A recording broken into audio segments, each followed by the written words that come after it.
مرحبا بكم أصدقائي في فيديو جديد. ما تنسوش دعمنا بالاشتراك في القناة وتفعيل الجرس باش يوصلكم جديد معنا، ومرحبا بكل تفاعلاتكم في التعليقات.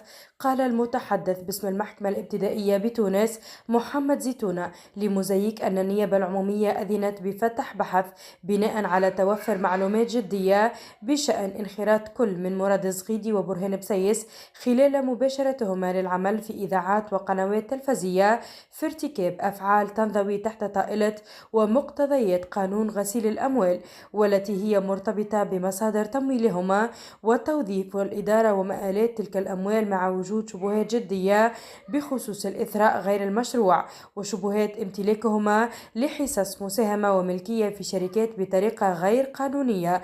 وعلى ضوء تلك المعلومات تم تكليف الوحدة الوطنية بالبحث في الجرائم المالية المتشعبة بإدارة الشرطة العدلية بالبحث في الموضوع وإجراء التساخير الفنية المالية والجبائية اللازمة ذات العلاقة.